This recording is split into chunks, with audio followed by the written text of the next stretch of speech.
اولاد نہیں ہے، ماں کو ثلث الکل ملے گا، کیونکہ یہاں پہ اولاد میں سے بھی کوئی نہیں ہے، بھائیوں میں سے بھی کوئی بھی نہیں ہے، اور زوج تو ہے لیکن اب نہیں ہے، ٹھیک ہے، تو ثلث الکل ملے گا۔ اگر اب ہوتا اور عام نہ ہوتا تو ثلث ما بقیہ ملتا۔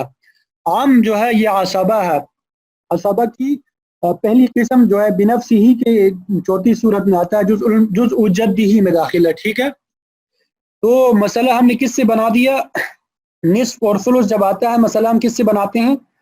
6 سے بناتے ہیں۔ 6 کا نصف کیا ہے؟ 3 ہے، اور ثلث 2 ہے، ٹھیک ہے۔ تو 2 اور 3 5، باقی کیا بچ گیا؟ 1۔ تو 1 ہم نے عصبہ کو دے دیا، چچا کو دے دیا۔ یہاں تک سمجھ آ گیا؟ الحمدللہ۔ اب شوہر نے کیا کہہ دیا کہ مجھے نہیں چاہیے، میں نے یہ مہر جو ہے میں نے ادا نہیں کیا، اس کے بدلے میں کیا کر دیتا ہوں؟ بقیہ ترکہ نہیں لیتا، وہ مجھے معاف کر دیا جائے، میں بقیہ شوہر کا حصہ جو ہے یہاں پہ 3 ہے۔ اب یہ نیچے ہم نے سوت لکھ دیا کہ اس نے صلح کر دی، مصالحت کر دی، تو یہ شوہر کے حصے کو ہم مائنس کر دیں گے اصل مسئلہ میں سے، اصل مسئلے میں سے مائنس کر دیا تو باقی بچ گیا 3۔ باقی کیا بچ گیا؟ 3۔ تو 3 میں سے 2 جو ہے ماں کا ہو جائے گا اور 1 جو ہے چچا کا ہو جائے گا۔ بات ساتھی یہ کہتے ہیں کہ ڈائریکٹلی یعنی شروع ہی سے 3 سے مسئلہ بناؤ، تو یہ جو آپ نے پورا اتنا لمبا پروسیس کیا اس کی ضرورت ہی نہیں، بلکہ شروع ہی سے 3 سے مسئلہ بناؤ، تو اس میں بڑی خرابی پیش آتی ہے۔ ہم یہ دیکھیں کہ ہمارے پاس، ہم یہ سمجھتے ہیں کہ شوہر جو ہے ہمارے پاس نہیں ہے، ہم نے نکال دیا، پہلے سے ہی نکال دیا۔ اب ہمارے پاس ماں ہے اور چچا ہے، تو ماں کو ثلث الکل ملا اور چچا کیا ہو گیا؟ عصبہ ہو گیا۔ تو ثلث الکل مسئلہ ہم کس سے بنائیں گے؟ 3 سے ہم بنا دیں گے۔ مسئلہ ہم کس سے بنا دیں گے؟ 3 سے بنا دیں گے، ٹھیک ہے۔ 3 کا ثلث کتنا ہوتا ہے؟ 1 ہوتا ہے۔ 3 کا ثلث کتنا ہوتا ہے؟ 1، اور 1 سے باقی بچ گئے 2، تو وہ کس کو مل جائیں گے؟ عصبہ، عصبہ کو مل جائیں گے، چچا کو مل گئے۔ اب یہ دیکھ کے آپ نے دیکھ لیا یہ حصوں میں تبدیلی آ گئی یا نہیں؟ اگر ڈائریکٹلی ہم بنا لیں، شوہر کو شامل نہ کریں، تو دیکھیں ماں کا حصہ کم ہو گیا، چچا کا حصہ زیادہ ہو گیا۔ تو اس وجہ سے یہ ڈائریکٹلی آپ نے مسئلہ حل نہیں کرنا، بلکہ پہلے جس وارث نے مصالحت کرنی ہے اس کو شامل کرنا ہے، پھر اس کے بعد مائنس کرنا ہے۔ دوسری مثال دیکھتے ہیں، یہ دوسری مثال کی طرف دیکھیں۔ ایک شخص کا انتقال ہوا، بیوی موجود ہے، 4 بیٹے موجود ہیں۔ اس کے کتنے بیٹے موجود ہیں؟ 4 بیٹے۔ بیٹی کو سمن مل جائے گا، 8واں حصہ۔ مسئلہ 8 سے بنا دیا، تو 8 کا سمن کیا ہے؟ 1 ہے، ہم نے دے دیا بیوی کو، اور بیٹے چونکہ عصبت ہے، بنفسی ہی میں جزء المیت 7 ہے، یہ 7 ہم نے ان بیٹوں کو دے دیا۔ اب یہ 7 جو ہے 4 بیٹوں پہ پورا تقسیم نہیں ہو رہا، تو یہاں پہ تشریح کے مسائل آ گئے۔ پہلی قسم میں کسر ہے، یعنی ایک ہی طائفے میں کسر ہے، تو عدد رؤوس اور سہام میں نسبت دیکھیے۔ عدد رؤوس یہاں پہ 4 ہے، یعنی 4 بیٹے ہیں، اور سہام 7 ہے، ان میں تباین کی نسبت ہے، تو ہم نے عدد رؤوس کو مضروب بنا دیا۔ عدد رؤوس کو کیا کر دیا؟ لے لیا، اصل مسئلہ میں ضرب کر دیا۔ اصل مسئلہ ہمارے پاس یہاں پہ کیا ہے؟ 8 ہے، 4 کو 8 میں ضرب دے دیا، کیا نکلا ہے؟ 32، ٹھیک ہے۔ پھر اس کے بعد اس کو سہام میں بھی ضرب دیا، 4 × 4 اور 4 × 7 = 28، تو ہر ایک بیٹے کے حصے میں 7 7 7 آ گیا۔ اس ایک بیٹے میں مصالحت کر دی کہ مجھے نہیں چاہیے، میں بس صرف یہ گاڑی جو ہے یہ رکھ لیتا ہوں، باقی تم لے لو، اس میں مصالحت کر لی۔ اب ہم کیا کریں گے؟ ہم نے پڑھا ابھی کہ پہلے تمام مسائل حل کریں گے صحیح طریقے سے، اس وارث کو بھی شامل کریں گے، پھر اس کے حصے کو اصل مسئلہ میں سے مائنس کر دیں گے۔ تو ہم نے اس کے حصے کو 32 میں سے مائنس کر دیا، باقی 25 بچ گیا، تو ہر ایک کو پورا مل گیا۔ 7 7 یہ 14 14 اور 7 21 21 اور 4 25، یہ مسئلہ الحمدللہ ہو گیا۔ یہ تخارج کا بھی الحمدللہ ہمارا ہو گیا۔ عربی میں اس کو بیان کیا ہے المبحث الثامن فی التخارج، 8ویں بحث جو ہے تخارج میں ہے، مصالحت میں ہے۔ من صالح علی شیء من التریکۃ، جو شخص مصالحت کرے ترکہ میں سے کسی چیز پر، فطرح سہامہ، تو مائنس کر دو، نکال دو، سہامہ اس کے حصے کو، من التصحیح تقسیم سے، ثم اقسم پھر تقسیم کرو، ما بقی من الترکۃ باقی ترکہ کو، علی سہام الباقین بقیہ کے حصوں پر، اور اس کا طریقہ میں نے بتا دیا کس طریقے سے تقسیم کرنا ہے، ٹھیک ہے۔ یہ تخارج کا مسئلہ بھی الحمدللہ ہمارا مکمل ہو گیا۔ دین محیط. توصیل الحقوق میں ایک بحث ہماری کیا ہے؟ دین محیط. دین محیط اصل میں کہتے ہیں قرض کو. دین کس کو کہتے ہیں؟ دین نہیں ہے یہ، دین ہے دال کے زبر کے ساتھ قرض کو کہتے ہیں. ٹھیک ہے. محیط کا مطلب ہوتا ہے گھیرنے والا، احاطہ کرنے والا. بعض اوقات کیا ہوتا ہے کہ میت پر اتنا قرضہ ہوتا ہے کہ مکمل طریقے سے بھی پورا نہیں ہو سکتا، اور قرض بہت زیادہ ہوتا ہے تو ورثہ کو کچھ بچتا ہی نہیں، بلکہ الٹا وہ پورا ترکہ جو ہے وہ قرضے میں ہی جاتا ہے، اس کے باوجود قرض باقی رہ جاتا ہے، اور اس کے جو قرض دینے والے کافی زیادہ ہوتے ہیں.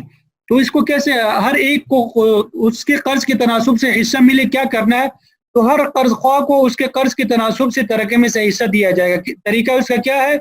قرض خواہوں کو بمنزلہ ورثہ، جو قرض دینے والے ہیں ان کو وارث ہم تصور کریں گے، ان کے قرض کو بمنزلہ سہم، اور ان میں سے ہر ایک کا جو قرض ہے اس کو ہم سہم بنا کہیں گے، حصہ کہیں گے.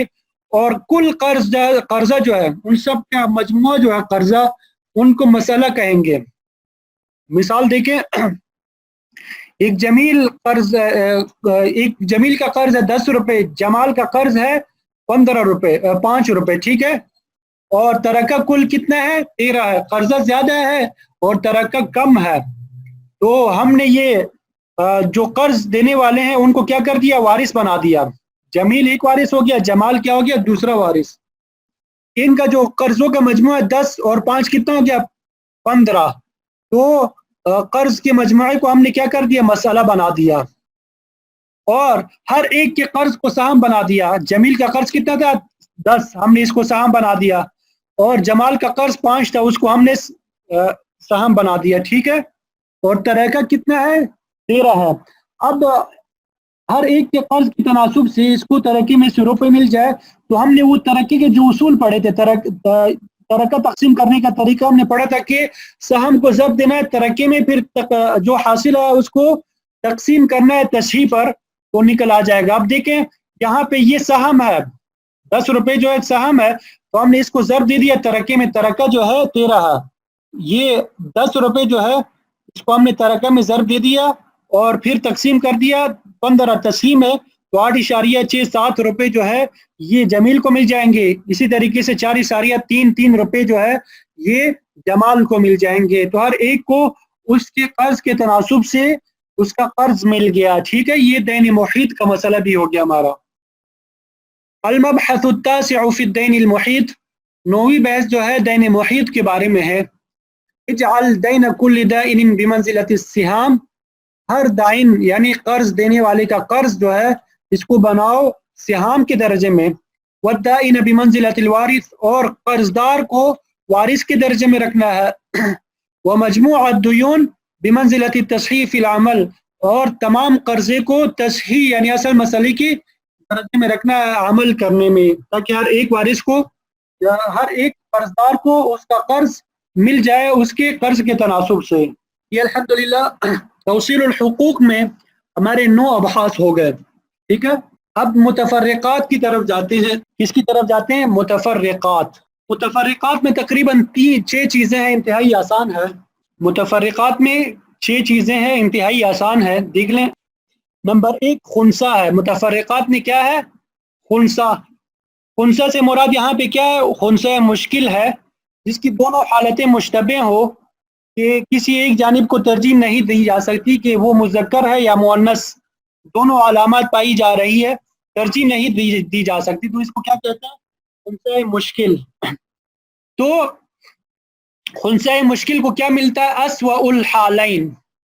خدا نخواستہ اگر کسی شخص کے انتقال ہو جائے، اس کے ورثہ میں خنثی بھی ہو، خنثی مشکل، اللہ ہر ایک کو آزمائش سے بچائے اور ہم سب کی حفاظت فرمائے. اگر اس طرح کوئی صورت پیش آ جائے تو اس کو کیا وراثت میں کتنا حصہ دینا ہے؟ اسوأ الحالین، دونوں حالتوں میں سے جو بری حالت ہے وہ دے دیں گے، بدتر حالت ہے وہ دے دیں گے. اسوأ الحالین سے مراد کیا ہے؟ کہ مسئلہ 2 طریقے سے بنائیں گے. پہلے خنثی کو مذکر فرض کر کے اور پھر مؤنث فرض کر کے 2 الگ الگ مسائل بنائے جائیں. اس صورت میں خنثی محروم رہے یا اسے کم ملے، اسی کے مطابق وراثت تقسیم کی جائے گی. دیکھیں ایک مثال بھی ہم دیکھتے ہیں.